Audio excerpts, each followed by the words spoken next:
Our next question is a particle moving in a straight line. So it is a rectilinear motion is acted upon by a force, and force is always taken as mass into acceleration, and acceleration can be replaced by dv over dt, that is derivative of velocity with respect to time, which works at a constant rate and changes its velocity from u to v.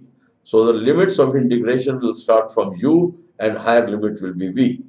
So first of all, we will integrate the function and then we will put the limits in passing over a distance x. So distance x is given, the time taken will be how much. So first of all, what we have done, the force acting on the particle. Well, for force, we must understand that it is mass into acceleration. So instead of writing acceleration, we have used calculus and we have written m into dv over dt.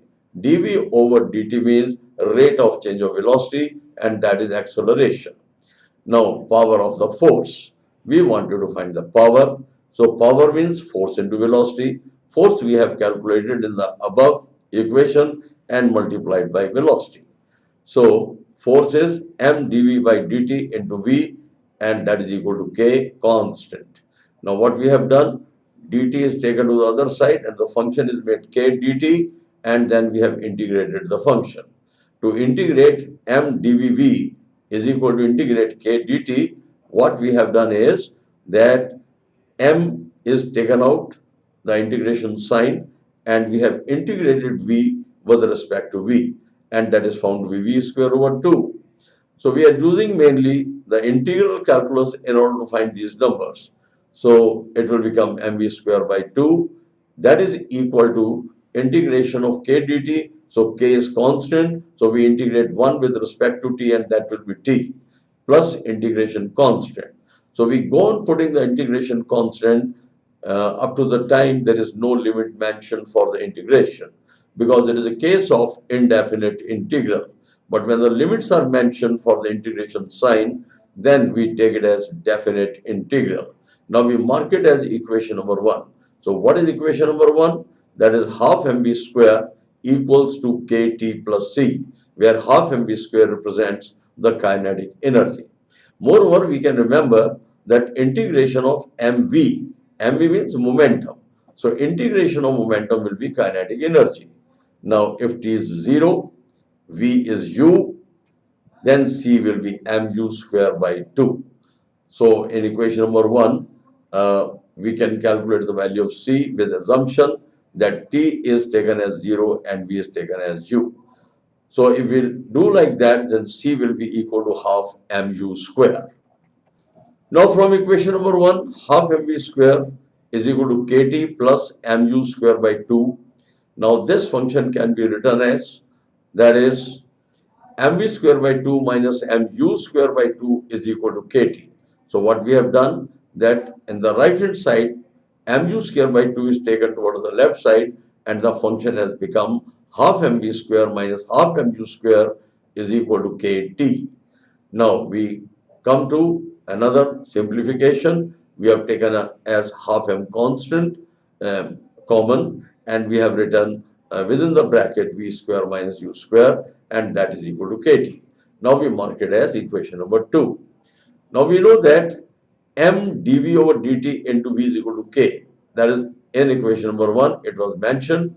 So now we will find that is mv into dv over dt into v. This is equal to k. Now what we will do, mv is constant here. We will use the implicit functions. So we have multiplied the number by dv over dx into dx by dt. So dv over dt can be written as dv over dx into dx by dt.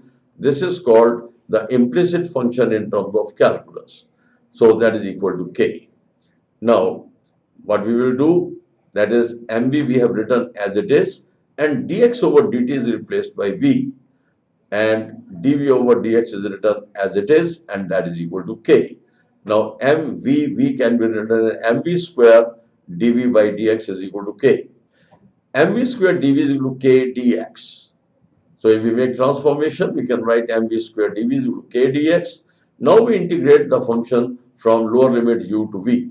So we have written mv square integration from u to v. So mv square dv. And towards the right side, we have integrated the function k dx. Now in the left side, m is taken out common, or m is taken out the integration sign, and we have integrated the function v square. The integration of v square will be v cube over 3, and we put the limits as u and v, and that is equal to integration k dx, that is written as k into integration 1 dx, and that is x. So the whole function will become kx. Now we can rearrange our expression. So it is m over 3 into v cube minus u cube is equal to kx. Now we have got the third equation as 1 by 3 m v cube minus u cube is equal to kx. Now from equation number 2 and 3, dividing 2 by 3. So you can go through equation number 2 and equation number 3 and divide equation number 2 by equation number 3.